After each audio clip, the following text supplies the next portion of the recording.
Assalamualaikum warahmatullahi wabarakatuh. Materi ajar menyayangi anak yatim, Quran Surat Al-Ma'un. Doa sebelum belajar. Rabbi zidni ilma warzuqni fahma. Ya Allah, tambahkanlah aku ilmu dan berikanlah aku rezeki akan kepahaman. Judul Pendidikan Agama Islam menyayangi anak yatim. Pesan pokok surat Al-Ma'un. Tujuan pembelajaran: membaca surat Al-Ma'un dengan tartil, menghafal surat Al-Ma'un, memahami pesan pokok surat Al-Ma'un. Sekilas tentang surat Al-Ma'un, yang berarti barang yang berguna. Mari bersama membaca surat Al-Ma'un. A'udzu billahi minasy syaithanir rajim. Bismillahirrahmanirrahim. Ara'aital ladzi yukadzibu bid-din فذلك الذي يدعو اليتيم ولا يحض على طعام المسكين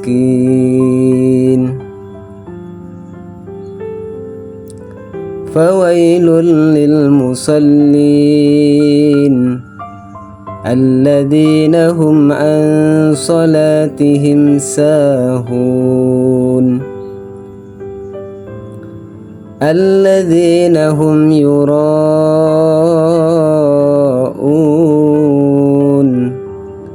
ويمنعون الماعون صدق الله العظيم.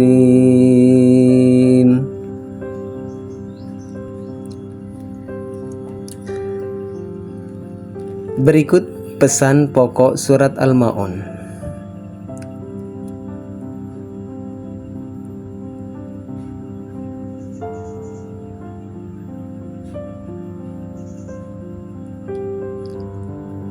Asbabun Nuzul. Asbabun Nuzul adalah sebab turunnya ayat atau surat dalam Al-Quran.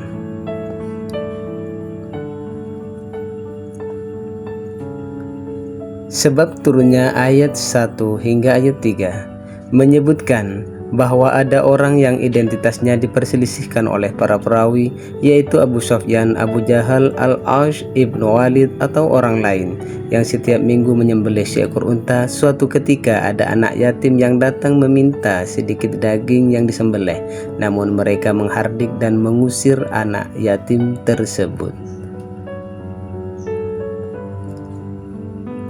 Sebab turunnya ayat 4 dan ayat 7.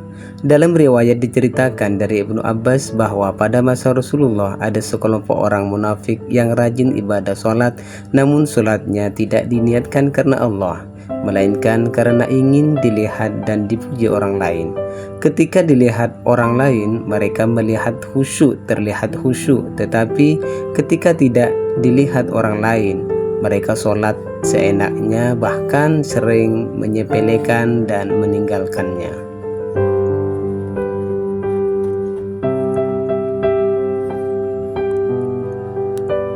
Pesan indah surat Al-Ma'un. Surat Al-Ma'un memberikan pesan supaya menghindari perilaku tercela.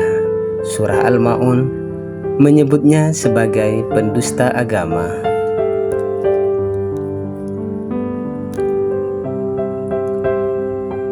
Ayat 1. Pada ayat ini Allah menanyakan kepada Nabi Muhammad tentang orang yang mendustakan agama. Pendusta agama disebut sebagai ingkar terhadap hari kiamat. Ayat kedua. Para pendusta agama adalah orang-orang yang menghardik anak yatim, yaitu mereka menyakiti hatinya, berbuat zalim dan menggunakan hak mereka secara tidak adil, serta tidak peduli terhadap hidup mereka. Ayat ketiga. Segeralah berbagi kepada siapapun, khususnya fakir miskin di sekeliling kita. Jangan membiarkan tangan kita terbelenggu atau berat membantu orang lain. Ayat keempat, celakalah bagi orang yang sholat tetapi memiliki perilaku tercela. Allah mengecam orang yang sholat tapi tidak sampai ke hatinya. Seharusnya semakin khusyuk sholatnya, maka semakin terpuji akhlaknya. Ayat kelima, orang yang lalai sholatnya diantaranya adalah malas-malasan, menyepelekan sholat, mengerjakan di luar waktu yang ditetapkan, dan tidak memenuhi ketentuan-ketentuan. Mereka hanya sekedar sholat untuk menggugurkan kewajiban saja.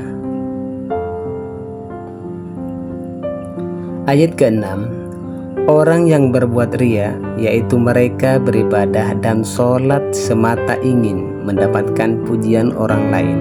Mereka tidak ikhlas mengabdi kepada Allah. Ibadah yang diikuti dengan perbuatan riya sangatlah rugi. Sedangkan ayat ke-7 menceritakan orang yang enggan memberikan bantuan kepada sesama walaupun hanya sekedar meminjamkan barang untuk keperluan sehari-hari.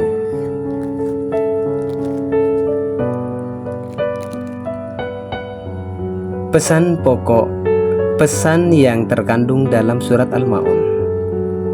Manusia harus memiliki kepedulian terhadap anak yatim. Manusia memiliki rasa empati terhadap fakir miskin. Sholat dengan khusyuk semata-mata karena Allah. Menghindari perilaku riya atau pamer. Demikian, Assalamualaikum warahmatullahi wabarakatuh.